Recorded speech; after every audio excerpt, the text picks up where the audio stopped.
Around with it. I got in early today just to make sure I could hook it up to the screen and everything, but it's got a weird stylus. It doesn't have an eraser like I'm used to, and a little button that's a little too little for my fingers to erase, but I'm going to try to work with it and everything, and so that's what's going on up here today with me.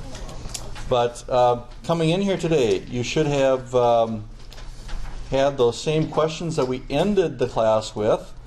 And were there any questions on any of them? Let's see, where are we? Right here. Any questions on any of these? You had a chance to get your answers checked when you submitted them?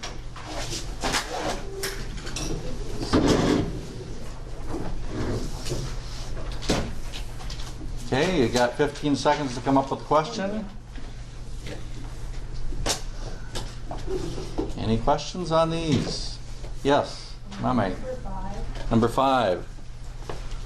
Okay, the correct answer for this one was chromium 3 sulfate. Now to arrive at that one, you would see that this formula right here involves a sulfate ion, and so you know for sure that it's going to be a chromium sulfate. In case you've forgotten the polyatomic ions, you'll find the sulfate ion listed right here, and you list the polyatomic ions. And so again, that's going to be chromium sulfate. And again, I'm trying to figure out my eraser. But then, because chromium is one of those elements that sits here in the middle of the periodic table, right here, that means its charge is variable. If it's variable, that means we need to include what? Roman numerals, exactly. And so as far as what the Roman numeral is, the Roman numeral on this is Roman numeral 3, but we get that based on the fact that we know that sulfate is SO4 with a 2 negative charge. Chromium then, if we pretend we don't know its charge yet, we'd say, well, we look at this formula and how many sulfate ions do we see? There's 3 of them. So if we have 3 sulfate ions, and then we look at this formula and we ask ourselves how many chromium ions are there? There are 2. So now if we know that the charges need to be balanced, this is 6 negatives, the total of these must be 6 positives, so split over 2 atoms, that's going to be 3 plus. Okay, and so then that 3 plus winds up being the Roman numeral that we get assigned to the name for this compound. Very good. Any other questions? Kyle? Number 7. Number 7. Okay, lithium nitride. First of all, what should we think when we see an IDE suffix right away? Which element does it not contain? Oxygen, exactly. So if we see nitride, we know it does not contain oxygen. So this is going to be one of those binary ionic compounds. It's binary because we see that IDE suffix. And then the 2 elements are going to be lithium and nitrogen. So if they're lithium and nitrogen, we come back to the periodic table. We locate lithium here. Its charge is going to be 1 plus. Nitride is right here, so its charge is going to be 3 minus. So if we have Li with a single positive and with a 3 minus, formula then becomes Li3N. Okay, any others?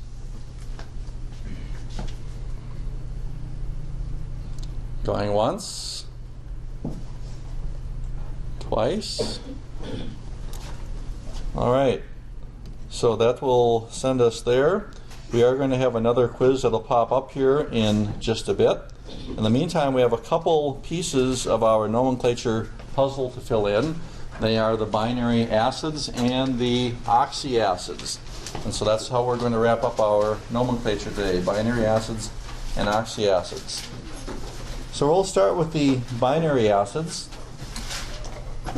First of all, let's remind ourselves, if it's binary, what does that mean? Contains 2 elements.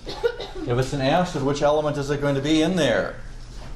Hydrogen. Hydrogen. Where's that hydrogen going to be? In the front. Okay, so an example of that is going to be HCl. Now I'm going to write a funky little symbol here after it. That symbol I'm going to write in is AQ. I don't recall if we've discussed that yet, but what does AQ stand for? Aqueous. Aqueous. Good. And if it's aqueous, this means it is dissolved in water. Aqueous. And the good pronunciation, by the way, I know many times many want to call it aqueous, but you can call it that if you want. That's probably not wrong, but chemists generally call it aqueous.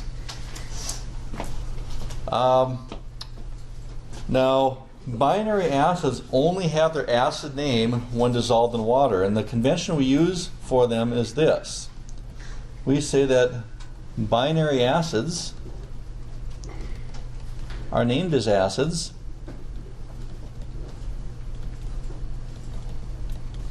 only when dissolved in water. Binary acids are only named as acids when they are dissolved in water.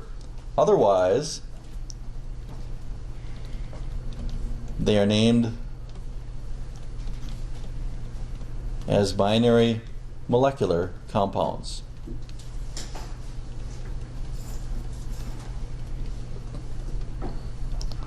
So again, binary acids only have their acid name when dissolved in water. If they're not dissolved in water, then they are named by their binary molecular compound name. And the convention we use for binary acids is this.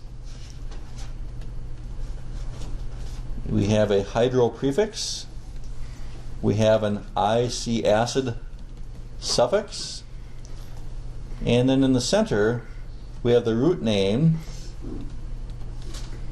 of the other element. And remember, there's going to be two elements in there, and if it's an acid, one of those elements is always going to be hydrogen, and the hydrogen is always going to be written at the front of the formula. So then if we want to name this compound that we just saw here, HCl, aqueous, the name of this is going to be Hydrochloric acid. Hydrochloric acid. Hydrochloric acid. So again, we have a hydro prefix, and we have a suffix of IC acid. So hydrochloric acid. Now, if we had seen this as HCl and a gas, we would have named it as hydrogen chloride. Hydrogen chloride. Remembering that we rarely use the prefix mono.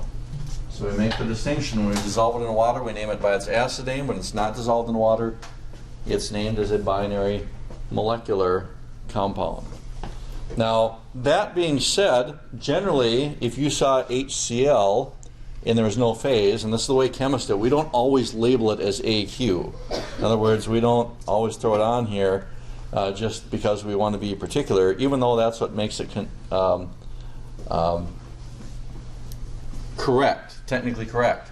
But rather, we think of it as in the context in which we use it. This is one. Now, since I'm not teaching your labs this semester, I'm not keeping track of them so well, but hydrochloric acid is one of those acids that you wind up using a whole lot in lab.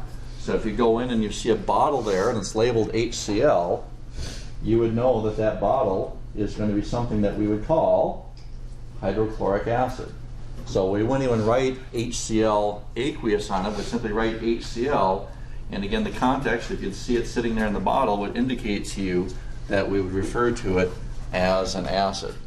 And so when you write out the form, and this is probably even true in mastering chemistry, if you were to see the name hydrochloric acid and you were asked to write the formula for it, if you simply wrote HCl as the formula, that would be okay.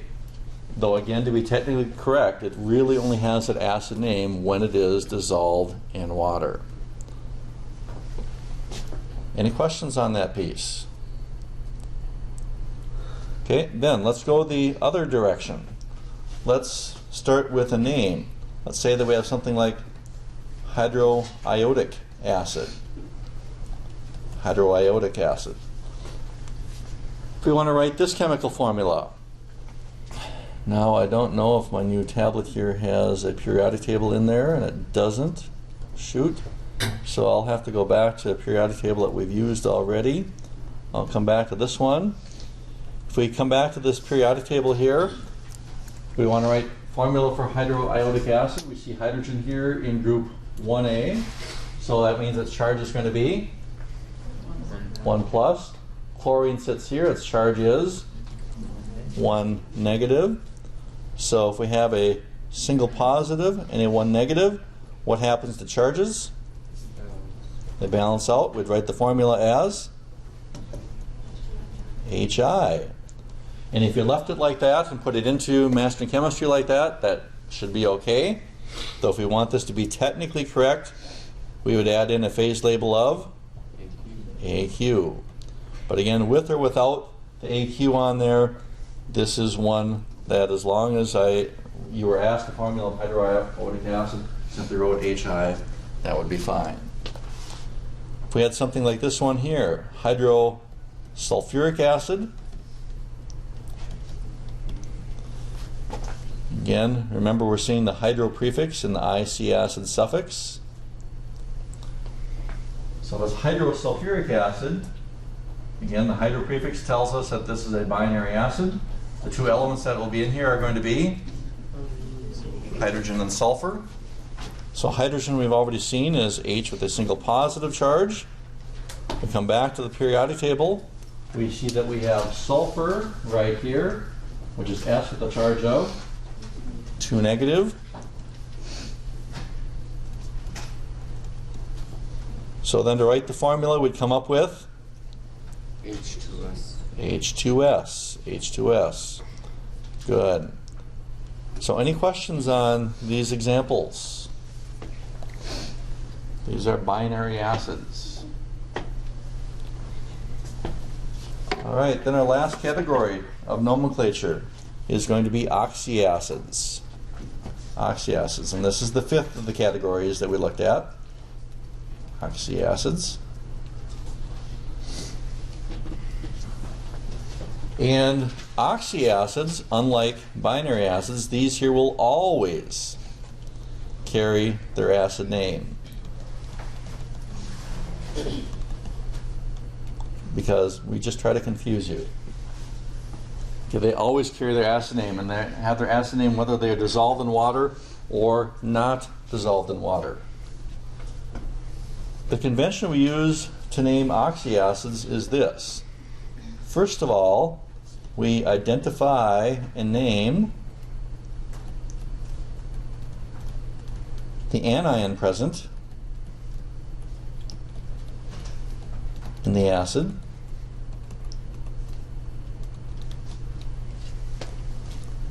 And once we do that, we drop the ATE suffix from the anion name, and then we replace with the suffix of IC acid.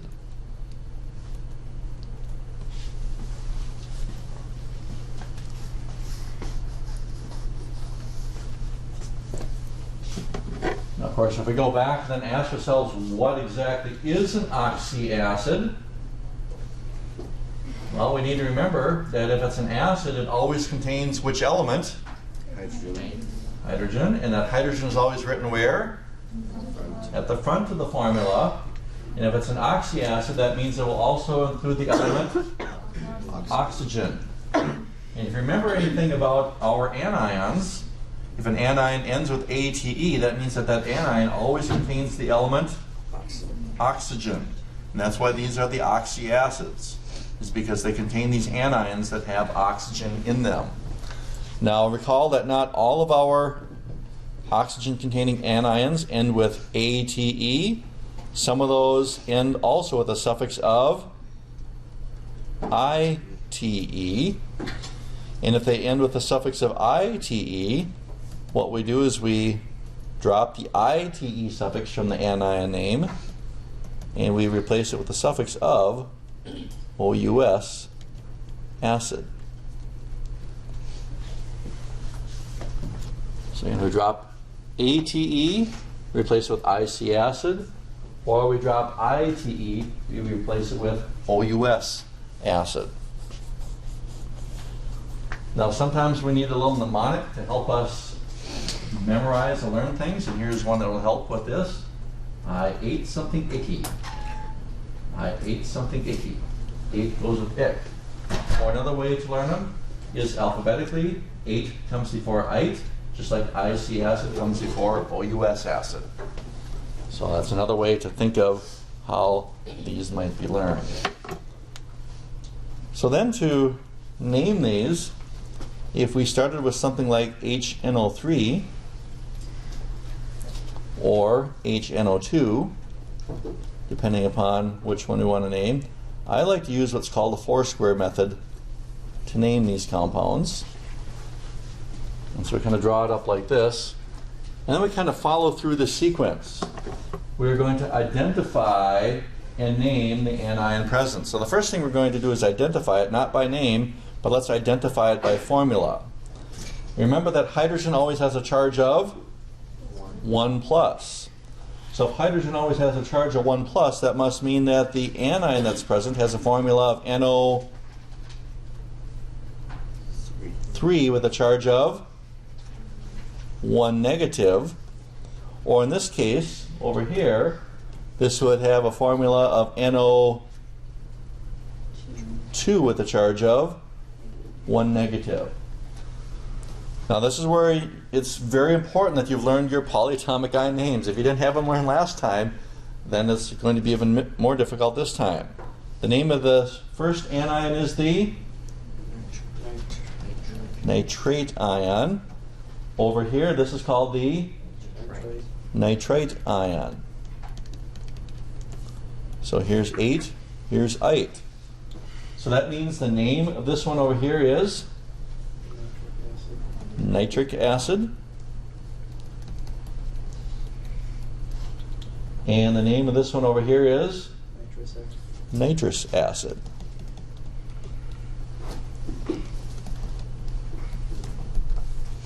So again, what we've done here is we replaced the ATE suffix with IC acid. We replaced the ITE suffix with OUS acid. So we have nitric acid and nitrous acid. Going the reverse direction, and there's no hydro prefix in there. If there's a hydro prefix in there, what does that mean we're looking at? That's a binary acid. Binary acids have the hydro prefixes in there. So again, if you see hydro, right away you should be thinking it's a binary acid. So then if we go in reverse, let's say that we have this one here, chloric acid. Chloric acid. Not hydrochloric acid, but simply chloric acid. Now working it in reverse, we see the suffix of IC acid. We see that suffix of IC acid. This should tell us it was derived from an anion called the chlorate ion. And of course the chlorate ion now, this is one of them. If you don't have them memorized, have your sheet out and handy here of your polyatomic ions. The formula of the chlorate ion is ClO3 with a charge of 1 negative. So then if we want to write the formula for the acid, that means we're going to combine it with H plus. So now if we have H plus and ClO3 with a single negative charge, the formula would be HClO3.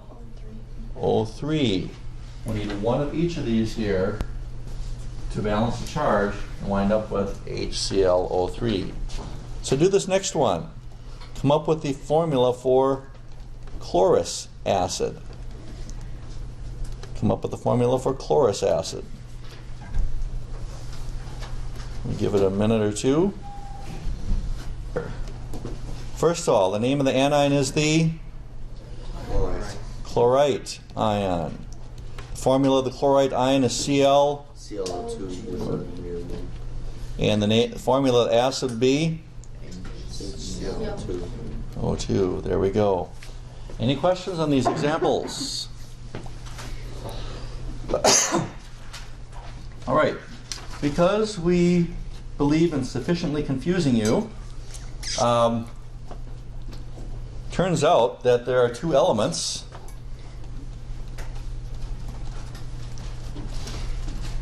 that have different root names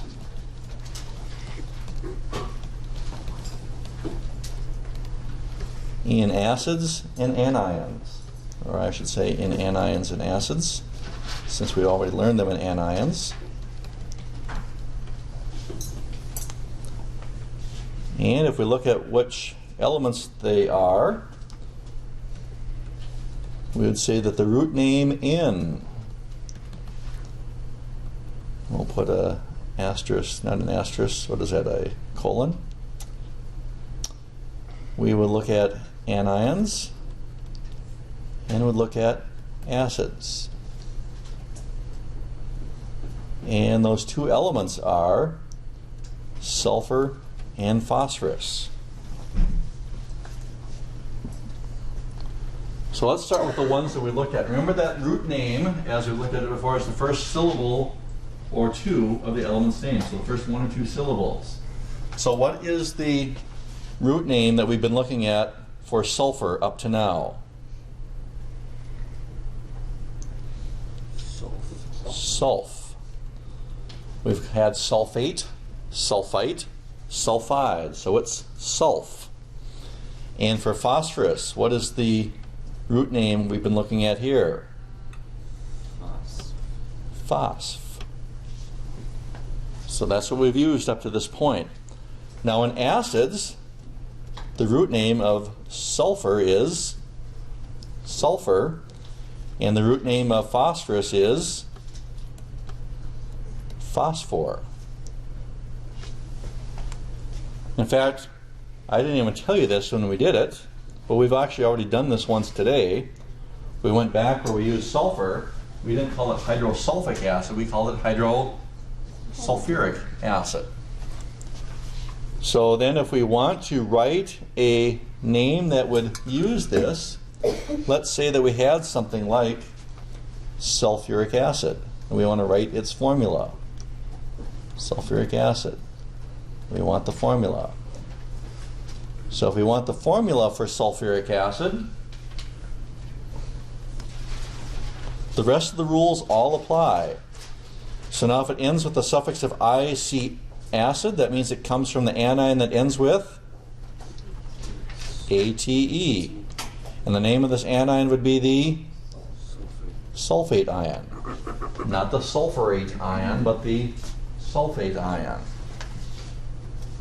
And the formula for the sulfate ion, now this comes from your list of polyatomic ions that we were to have memorized, which this list right here, sulfate, has a chemical formula of SO4 with a charge of 2 negative.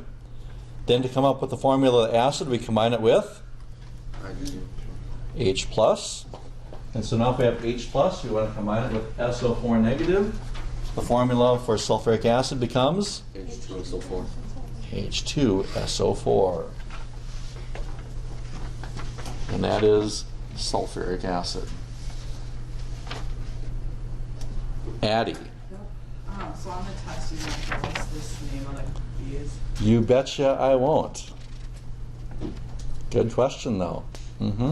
Yeah. So you'll need to know your polyatomic ions. But hopefully the whole idea is when we kind of introduce this, and when we introduced this here way back, let's just check this out. Looks like we introduced it on the 31st, right before the exam. Here's your key to success in all this. Before you begin naming, you need to ask yourself which category does it belong to, because each of these different categories has its own set of rules. So don't just start writing out names. That's the greatest temptation, to start writing out names. Before you write it, ask yourself, is it a binary ionic compound? Is it a binary molecular compound? Is it an ionic compound with polyatomic ions? What is it? And once you do that, then you go back to the classes of compounds we looked at. So we said if it's a binary ionic compound, we apply these rules. If it is a, where's the next one we did? Probably about right here. If it's one that contains polyatomic ions, you use these polyatomic ions that are on the sheet. If I failed to mention it on Tuesday or before, I'll mention it now. Your homework in Mastering Chemistry will not just use this set of ions that you were to memorize. Your homework on Mastering Chemistry will involve all of them that are on this list on page 139 in your text. So when it comes to the exam, then you are only responsible for about half of those that are on there. Okay? So, anyhow, we have a little practice to do. Any questions, though, before we begin some practice?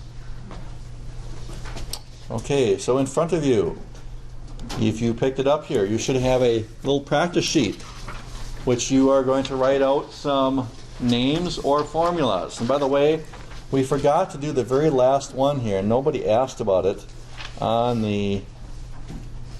Anybody happen to get this name? I know Vinny did because he's so smart. What do you got, Vinny? Cocoa Puff. Oh, yeah. How about that? It's Cocoa Puffs. What? All right. So, there's no Cocoa Puffs on this one. Go ahead and do your practice. And check your answers here now quickly. And then ask, are there any questions on these 11? These are all correct.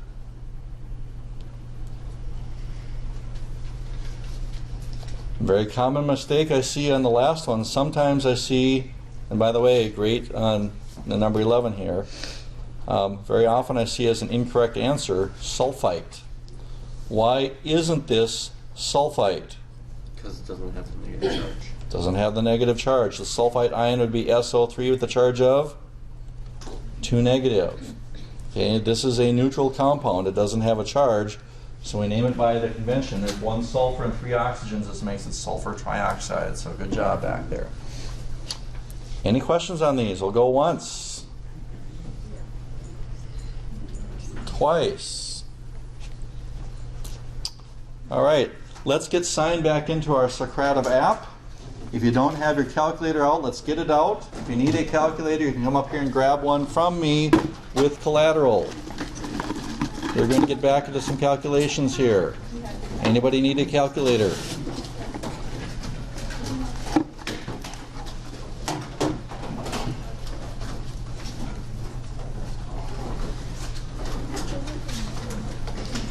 See, writing on this thing isn't as easy as you think, is it? Especially when you got a whole class full of students out here. Not as fast as I can, to be honest. All right. Last call on the calculators. Anyone need one? Okay. If you get signed into your Socrative app here today, there are going to be a series of, well, let's see, how many questions do I have? There are going to be 10, and we will not knock them all off at once. But we're going to start here today on our next section. We are moving on now to Chapter 6. And in Chapter 6, we're going to be dealing a whole lot with a word that stands for a number. And if we talk about words that stand for a number, we might have a word that stands for, if you have 12 of something, you would have like a dozen of them. Or if you had 2 of something, you'd have a pair or a couple. Anybody know what we have? Like, we'll start with this. We had 1 dozen, which of course is 12 items.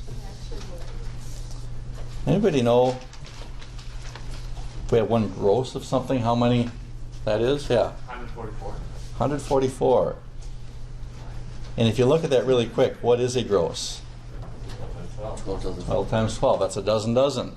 There's only one thing I've ever have known before that comes by the gross. Anybody ever buy anything by the gross? Yeah. Pencils? Oh, do they? Yeah. Oh, well, I didn't know that, so I learned something today. The only thing I know of is bottle rockets. So, but I've never seen anybody else nothing else come in. But here's one that we deal with in chemistry a whole lot, and that is the mole. And if we have 1 mole of something, we have 6.022. right, 6.022 times 10 to the negative 23rd. positive 23rd items. Now, when we see a number like this, and of course we've written numbers in scientific notation a few times before, and you've probably done them in your math class as well. Many of us, though, don't really stop for a moment to think how big a number like this really is. So what we're going to do is we're going to look at some analogies, and this is where the first question comes up on this Socrative app. Let's say that we had a mole of ping pong balls. 1 mole of ping pong balls. What is your best guess of the space taken up by 1 mole of ping pong balls? And talk with the neighbor if you need to. Think about the size. A ping pong ball is probably somewhere in size between these two here, a little bigger than this one, smaller than this one. Think of it like a golf ball, maybe. Actually, I haven't measured them, so I don't know if golf balls and ping pong balls are the same size. We know it's a big number, but how big is it?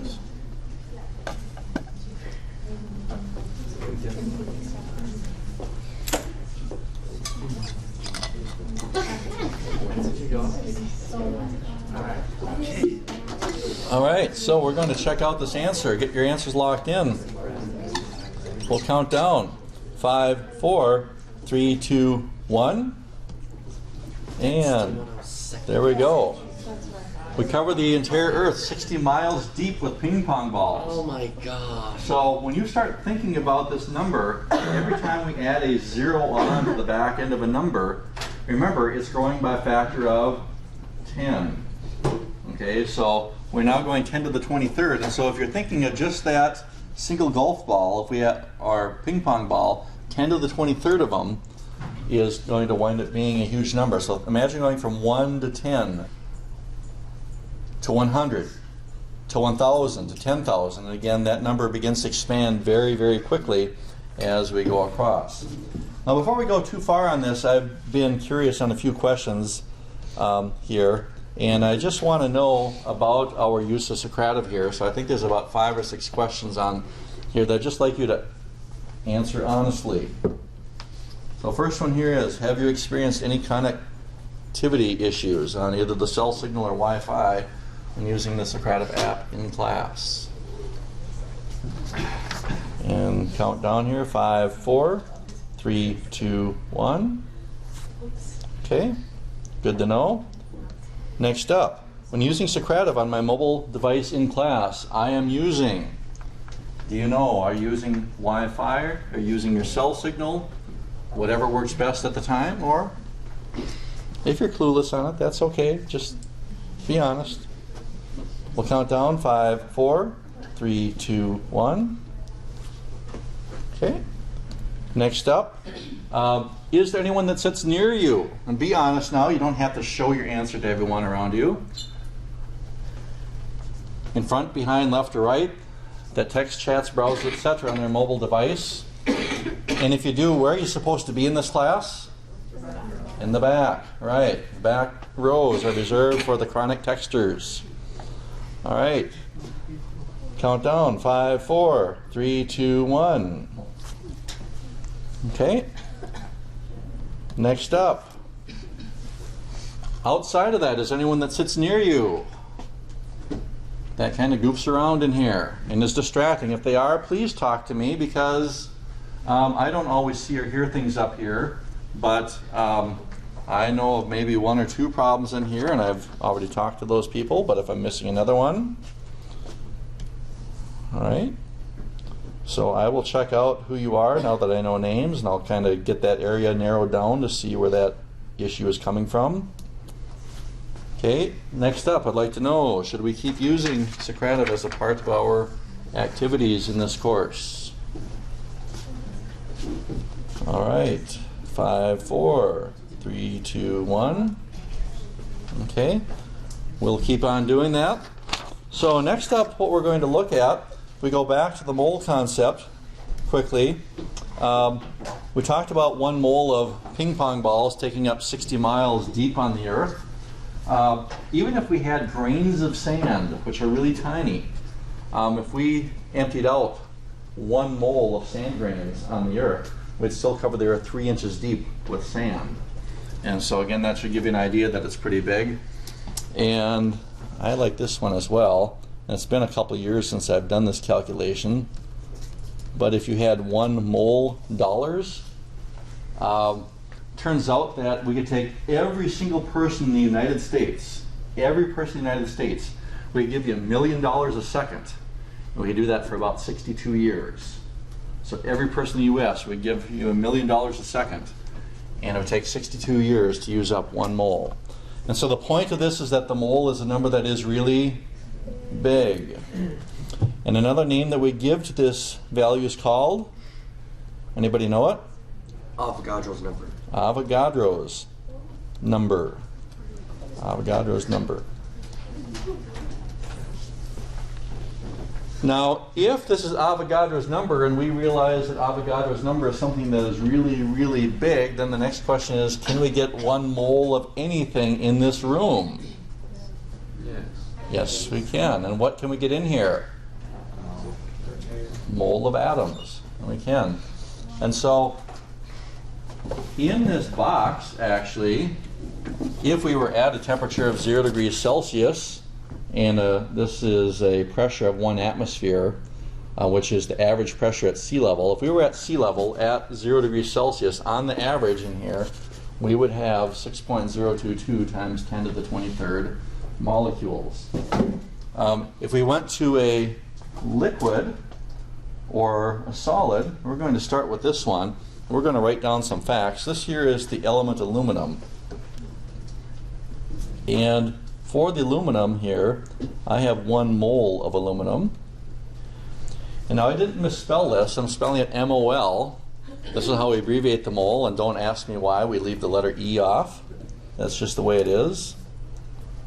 Okay, and in our 1 mole of aluminum, what we have is 26.98 grams of aluminum, and it contains 6.022 times 10 to the 23rd atoms of aluminum.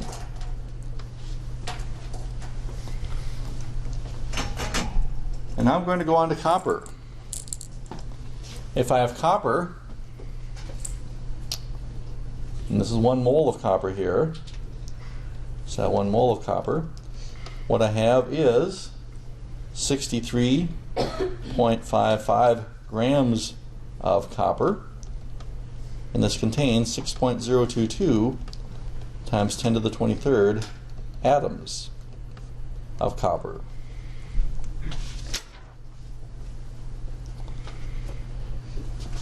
In the next one, here comes your Socrative app question. I have 1 mole of lead. 1 mole of lead. And I think that would put it in. There we go. So in 1 mole of lead, now I'll write it like this, 1 mole of Pb. How many grams of lead do I have? And I'll give you a minute or two. Talk with a neighbor if you need to. You're going to write in a number and follow it with a G. How many grams of lead are there? Can you figure out what that answer is?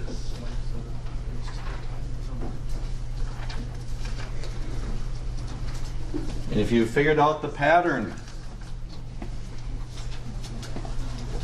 Feel free to share with a neighbor or check with a neighbor. Yeah.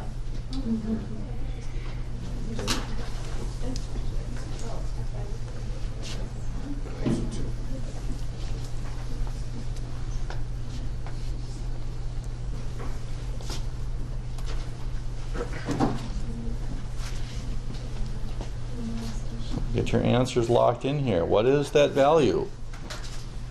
How many grams of lead would that be?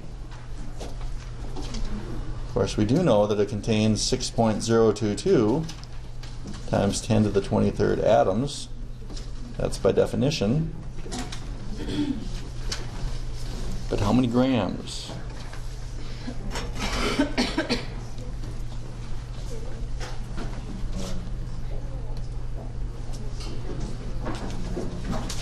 And we'll wait till we get up to about 33 people here. So I need a few more to get your answers registered. If you still don't know, ask the neighbors, see what they did.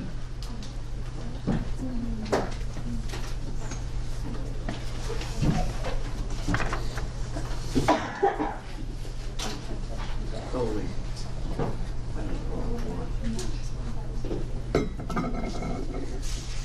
Shoot. I did the wrong one.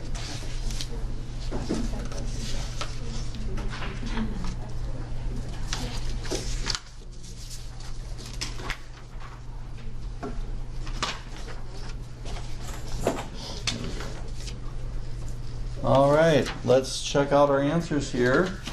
Countdown, 5, 4, 3, 2, 1. All right, 207.2, and where does that number come from? The atomic mass on the periodic table, exactly.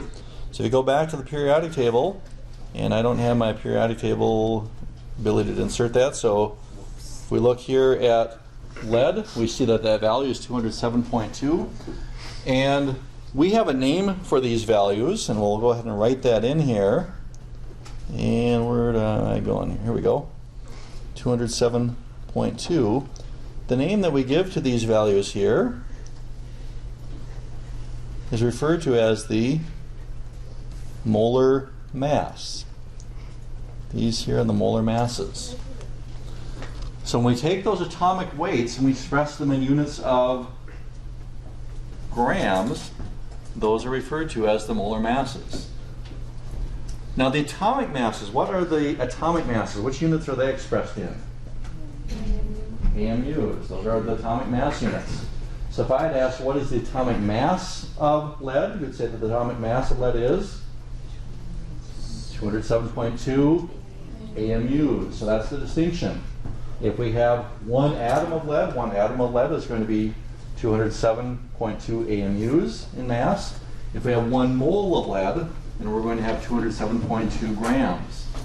Now, I didn't learn Latin before, but what I've been told and what I remember reading is that the word mole translates from heap or pile. So if we have a heap or pile of atoms, that's what you can think of. If we have a heap or pile of lead atoms, then we're going to have a whole bunch of them. In fact, we're going to have 6.022 times 10 to the 23rd atoms of lead. So again, we want to distinguish in our vocabulary with that. Now we have some compounds. Don't shout out answers here, but the compounds that I have are water and this is methanol. So I have 1 mole of each of them here. We'll start with the water, which is the one with the smaller volume. In my 1 mole of water, what I have is 18.02 grams of water, and it contains 6.022 times 10 to the 23rd. And now I need to give it a label here. I'm not going to call it atoms because H2O is not made out of atoms. What is H2O made out of? Molecules. So if we come back here and look at somewhere in here, my granddaughter was in and played with these, so I don't know if I have them all. Here we go. I have a molecule of water. A molecule of water contains 2 hydrogen atoms and one oxygen atom. So we would then say that the term here is that 1 mole of H2O contains 6.022 times 10 to the 23rd. The label then is molecules of H2O. So from here now, let's look at the next one. The next one that I have is methanol. Methanol. Methanol has a formula of CH3OH. In here we have 32.04 grams of CH3OH, and it contains 6.022 times 10 to the 23rd molecules of CH3OH.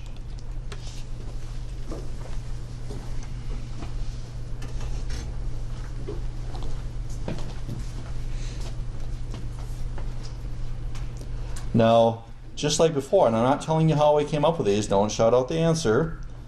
These likewise have a name. The name that these have is the molar mass. These here are the molar masses.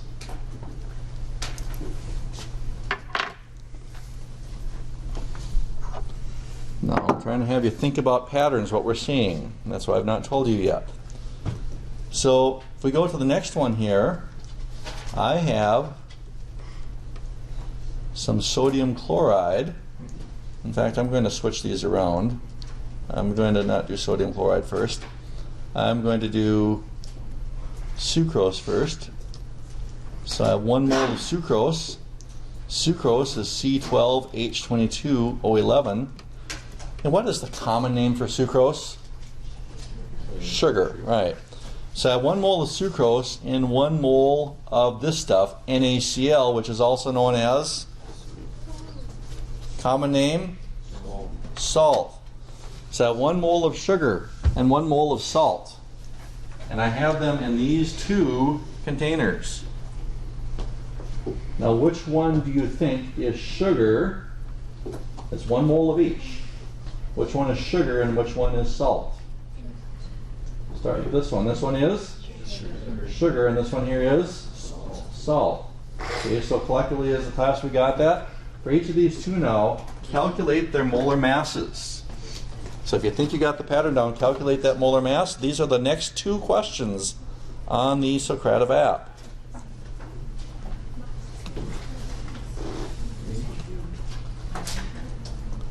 Next 2 questions. What is the molar mass? In other words, how many grams are there? And let's give the answer to 4 significant figures on each. I think that's what I have recorded. And just give a label of G for grams in your answers.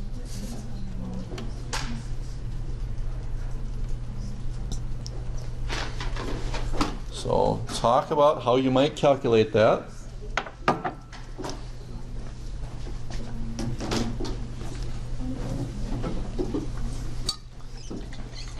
If you're not sure, again, ask a neighbor. If you know what's going on, offer your help.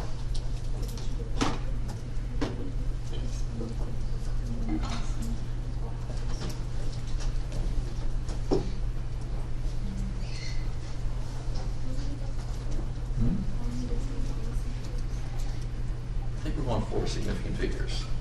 I think 4 significant figures is the one that I've keyed in. If you wanted to actually check to see if it's right or wrong.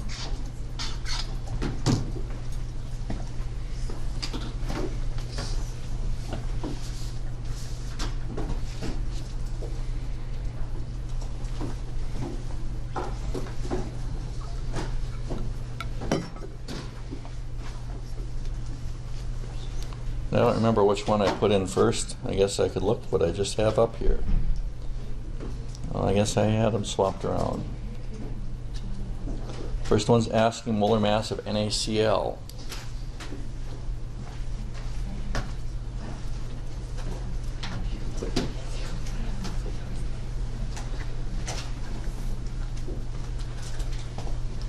Again, if you don't know Don't be shy. Just ask a neighbor for some help. Don't be shy. I don't see anyone with bite marks yet in this class.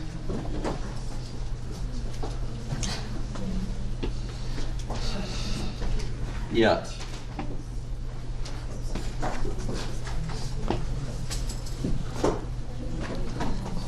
All right, let's check it out.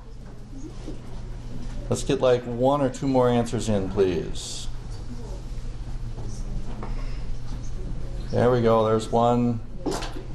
There we go. 2, 3, 1, 5, 4, 3, 2, 1. Boom. 58.44. Looks like we did a great job. What do we do? Add them together. We look at the periodic table. Add together which values?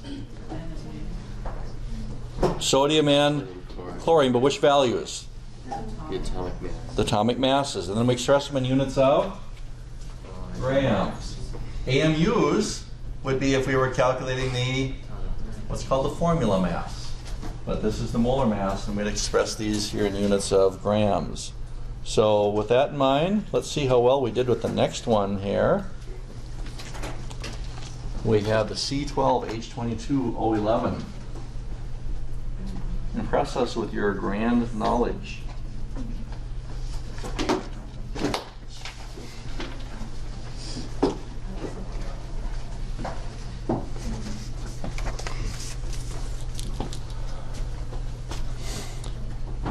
And in your grand knowledge, we are going to count down and see how well we did. 5, 4, 3, 2, 1. 342.3. Great job. 342.3. So we'll come back here. We'll label these. 342.3.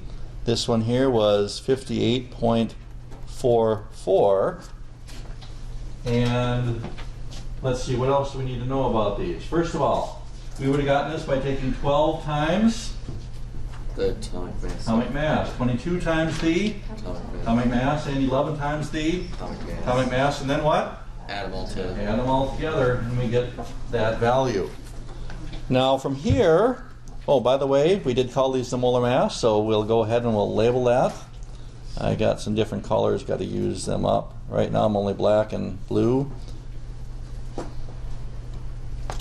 All right, now our different values. We're going to have 6.022 times 10 to the 23rd, 6.022 times 10 to the 23rd, and then there's going to be a word that goes in here, and then it's going to be C12H22O11.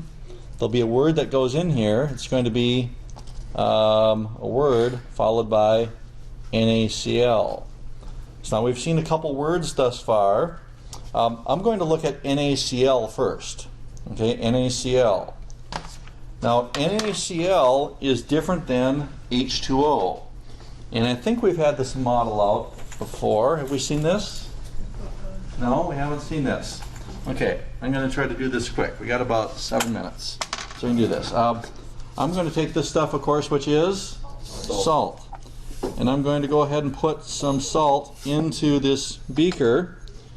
And into this beaker, I'm going to put a magnifying glass. And what I'd like you to do is to go ahead and look through the magnifying glass, and you can see the crystals of salt. And so pass it all the way around to the back and then back to the front over here. And I don't remember where I started last time. I tried to start on each side. But take a look at it. And if you look at the shape of the crystals in there, what you're going to see is that they take on the shape of a cube. And the reason why they take on the shape of a cube is because if we go down to the atomic level, sodium chloride actually has a cubic crystal shape. And it starts like this. These smaller ones here represent sodium ions. Larger ones here represent chloride ions. So it's sodium chloride, sodium chloride, sodium chloride, sodium chloride, and so on. Now what's very different between this and this is we have two different types of compounds. One is an ionic compound, one is a molecular compound. One is ionic, which one is molecular? This one here is molecular. Its formula is H2O. This one here is ionic. Its formula is NaCl.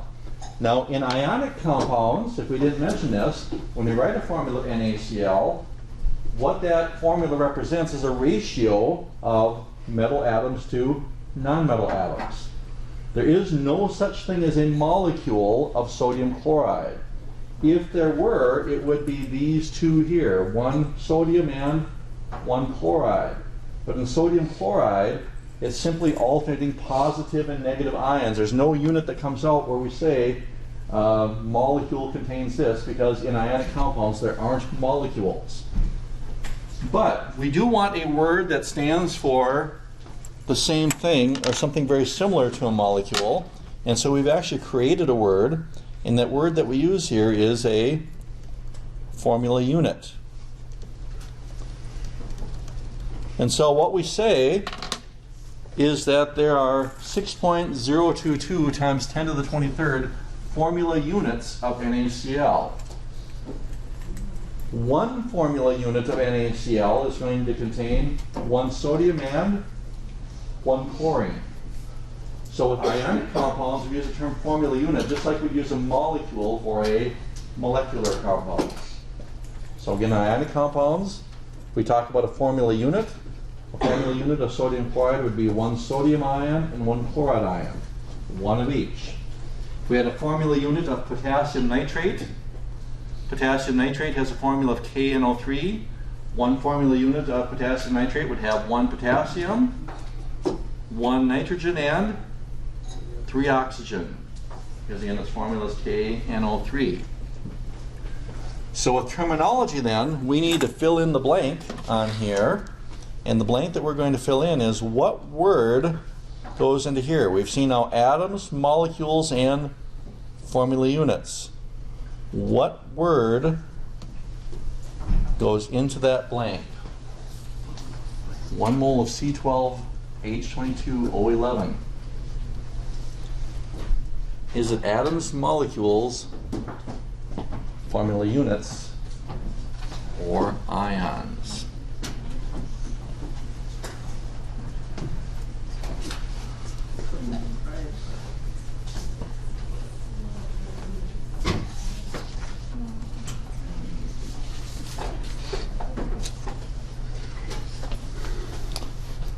And we will count down here.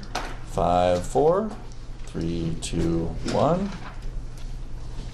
And it is molecules. That's kind of that's not very good.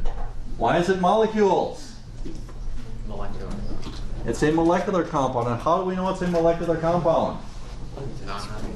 Non-metals. They're all non-metals. If we have non-metals bonded to non-metals, it is a molecular compound. And if it's a molecular compound, it is comprised of molecules. Nabila, do you have a question? Anybody have questions on this stuff here today? All right. The thing did not quite make it up to the front, but I will go ahead and grab the beaker for anyone that did not see it. If there are no questions, that is it for today.